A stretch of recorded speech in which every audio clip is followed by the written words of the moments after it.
সিলেট নগরীর শাহজালাল উপশহরের বুরহানুদ্দিন আবাসিক এলাকায় নির্মাণাধীন আল কাইয়ুম জামে মসজিদের জন্য যুক্তরাজ্যের নর্দাম্পটনে আল জামাতুল মুসলিমিন অব বাংলাদেশ মসজিদে ফান্ড রেইজিং অনুষ্ঠানের আয়োজন করা হয়েছে। এই ফান্ড রেইজিং থেকে ১৩০০ পাউন্ড সংগ্রহ করা হয়। বিস্তারিত জানাচ্ছেন এহসানুল ইসলাম চৌধুরী শামীম।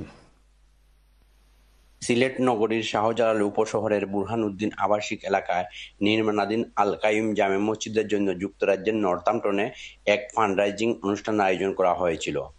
২০ জুন শুক্রবার বাদ জুম্মা নর্দাম্পটনের আল জামাতুল মুসলিমিন অফ বাংলাদেশ মসজিদে এই ফান্ডরাইজিং অনুষ্ঠিত হয়। আমরা ফান্ডরাইজিং করছি সিলেটের আল কাইয়ুম মসজিদ লাগি।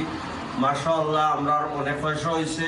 দয়া করে আপনারা আর কেউ দিতে হইলে আমার চ্যানেলের শামীম ভাইয়ের লগে যোগাযোগ করলে বেশি হইব। আমরা হোয়াটসঅ্যাপ গ্রুপ ছাড়বো, দয়া করে আপনারা আরো সাহায্য করবেন ইনশাআল্লাহ।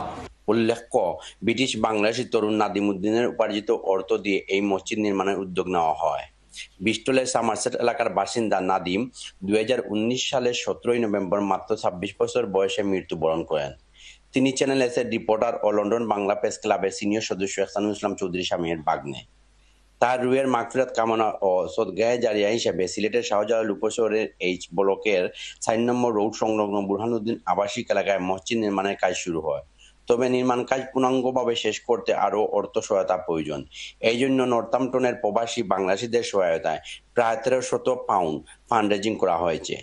আয়োজক সাংবাদিক এহসানুল ইসলাম চৌধুরী শামীম সংশ্লিষ্ট সবাইকে এই মহৎ উদ্যোগে শরিক হওয়ায় ধন্যবাদ ও কৃতজ্ঞতা জানান। এ সময় ফান্ডরেজিং এ সহযোগিতা করেন বিশিষ্ট ব্যবসায়ী আব্দুল কাদির, সাংবাদিক এম এ ফাত্তা চৌধুরী ফয়সল, মইনুল হক ও Ehtesham Islam Chowdhury Farhan. Ehsanul Islam Chowdhury Shamim, channel S news, Northampton.